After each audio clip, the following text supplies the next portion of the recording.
Hello, everybody, and welcome to Gene's Reviews. Reviews from a regular dude, where I do trailer reactions, I react to YouTube videos, I review YouTube channels. Occasionally, I'll review a movie, but really, I just do whatever the hell I want. The Telltale Heart, Edgar Allan Poe. True, nervous. Very, very dreadfully nervous I had been, and am. But why will you say that I am mad? The disease had sharpened my senses, not destroyed, not dulled them. Above all was the sense of hearing acute. I heard all things in the heaven and in the earth.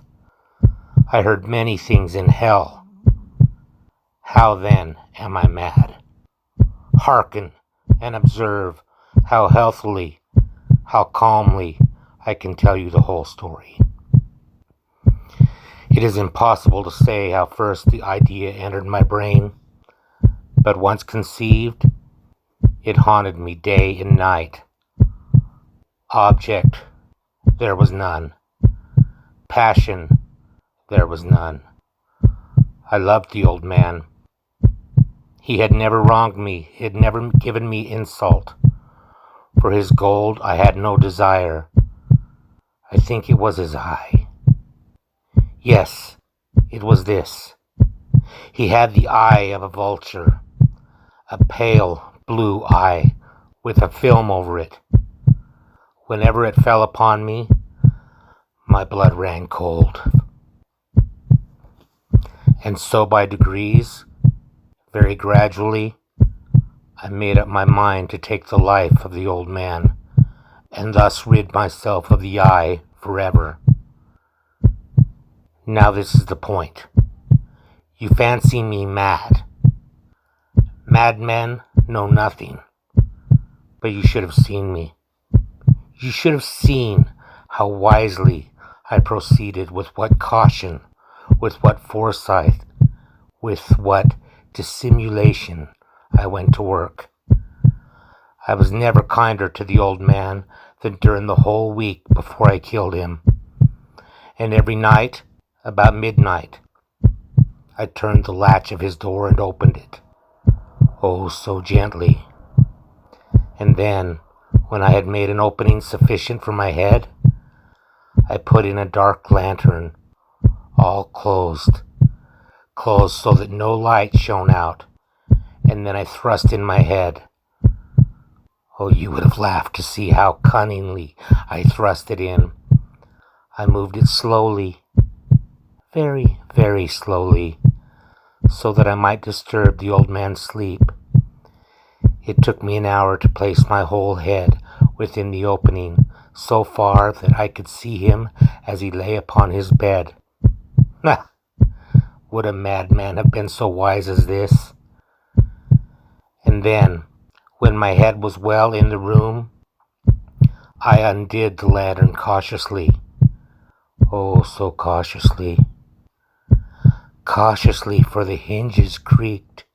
I undid it, just so much that a single thin ray fell upon the vulture eye. And this I did for 7 long nights. Every night, just at midnight. But I found the eye always closed. And so it was impossible to do the work, for it was not the old man who vexed me, but his evil eye. And every morning, when the day broke, I went boldly into the chamber and spoke courageously to him, calling him by name in a hearty tone, and now inquiring how he has passed the night. So you see, he would have been a very profound old man indeed to suspect that every night, just at 12, I looked upon him while he slept. Upon the 8th night, I was more than usually cautious in opening the door. A watch's minute hand moves more quickly than did mine. Never before that night had I felt the extent of my own powers, of my sagacity, I could scarcely contain my feelings of triumph to think that there I was, opening the door, little by little, and he not even to dream of my secret deeds or thoughts. I fairly chuckled at the idea, and perhaps he heard me, for he moved on the bed suddenly, as if startled. Now you may think that I drew back, but no. His room was black as pitch, with the thick darkness, for the shutters were close-fastened, through fear of robbers. And so I knew that I could not see the opening of the door, and I kept pushing it on, steadily. I had my head in, and was about to open the lantern, when my thumb slipped upon the tin fastening, and the old man sprang up in bed, crying out, "Who's there?" I kept quite still, and said nothing. For a whole hour I did not move a muscle, and in the meantime I did not hear him lie down. He was still sitting up in the bed listening, just as I have done, night after night, hearkening to the death watches in the wall. Presently I heard a slight groan, and I knew it was the groan of mortal terror. It was not a groan of pain or of grief. Oh no, it was the low, stifled sound that arises from the bottom of the soul when overcharged with awe. I knew the sound well. Many a night, just at midnight when all the world slept, it has welled up from my own bosom, deepening with its dreadful echo the terrors that distracted me. I say I knew it well. I knew what the old man felt, and pitied him, although I chuckled at heart. I knew that he had been lying awake ever since the first slight noise when he had turned in the bed. His fears had been ever since growing upon him.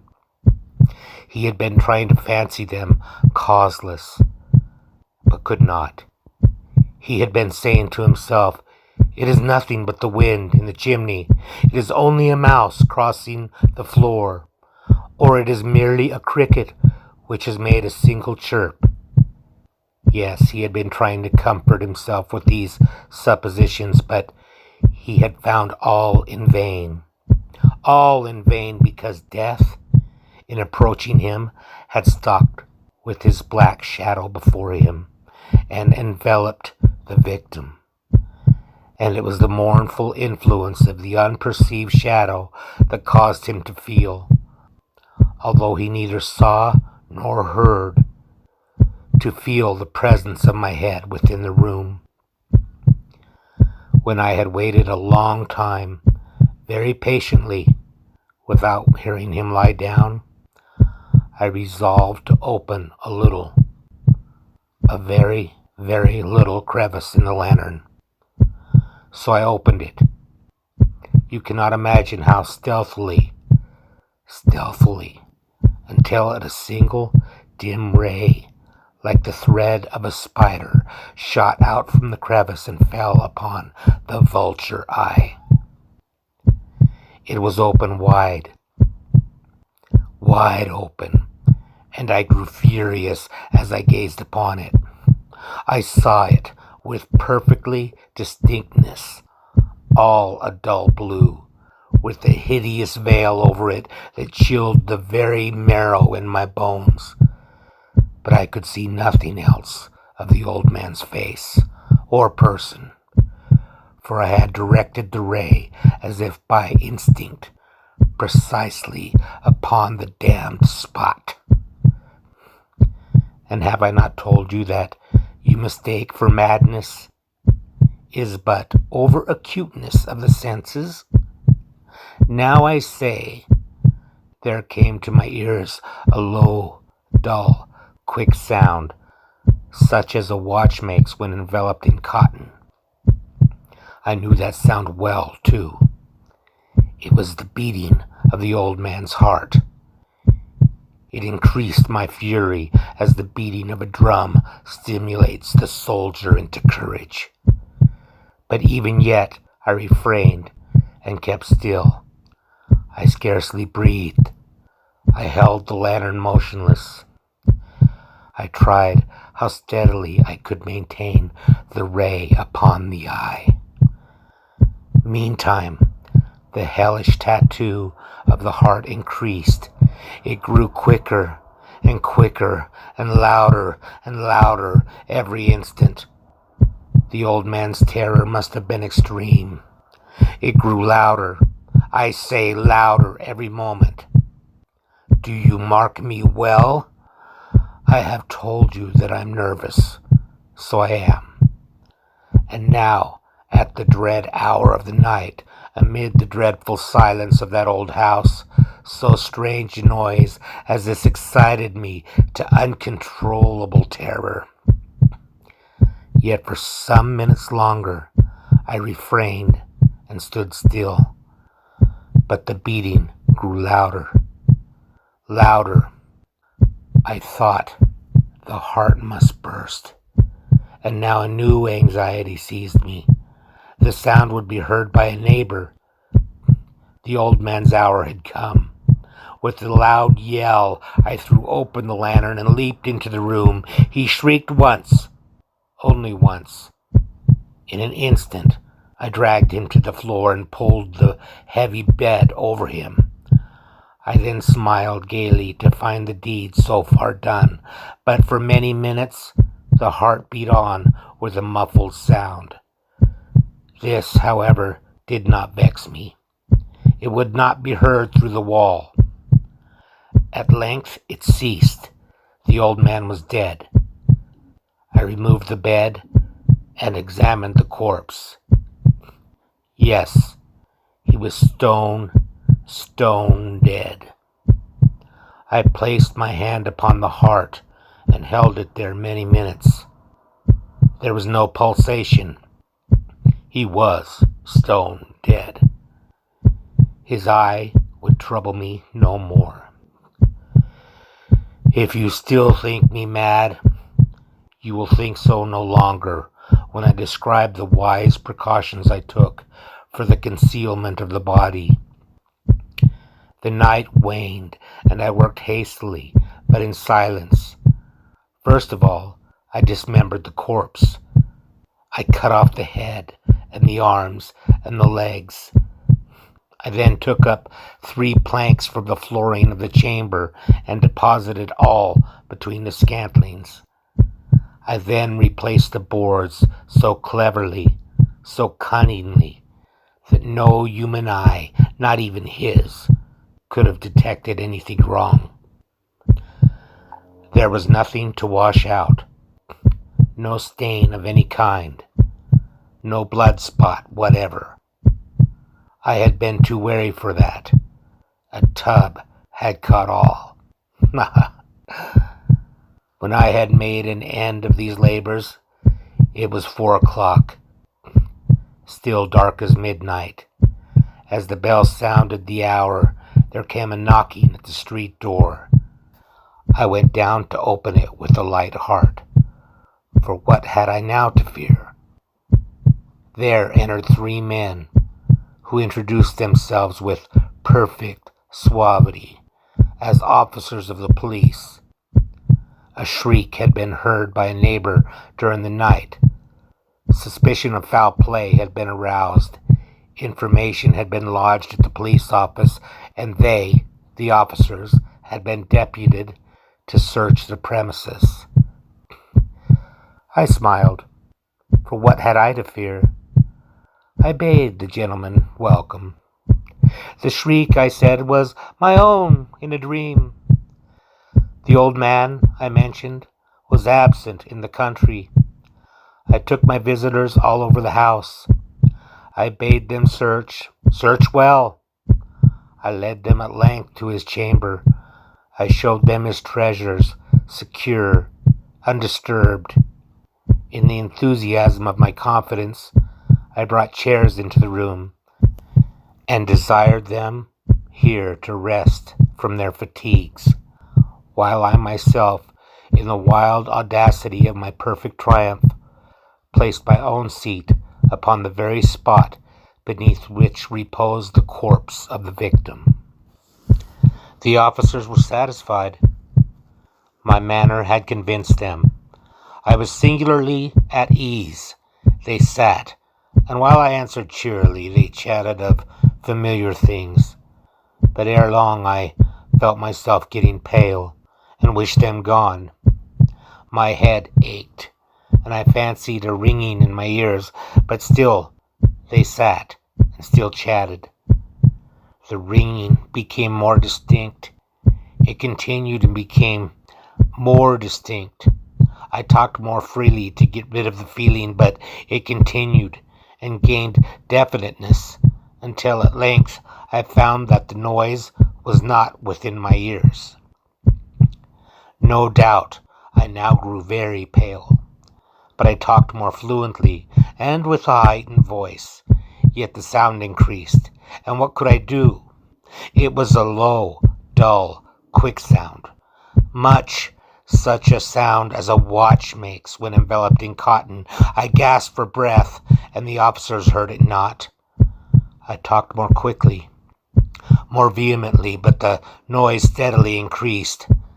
I arose and argued about trifles in a high key with violent gesticulations, but the noise steadily increased.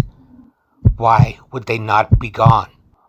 I paced the floor to and fro with heavy strides, as if excited to fury by the observations of the men, but the noise steadily increased. Oh God, what could I do?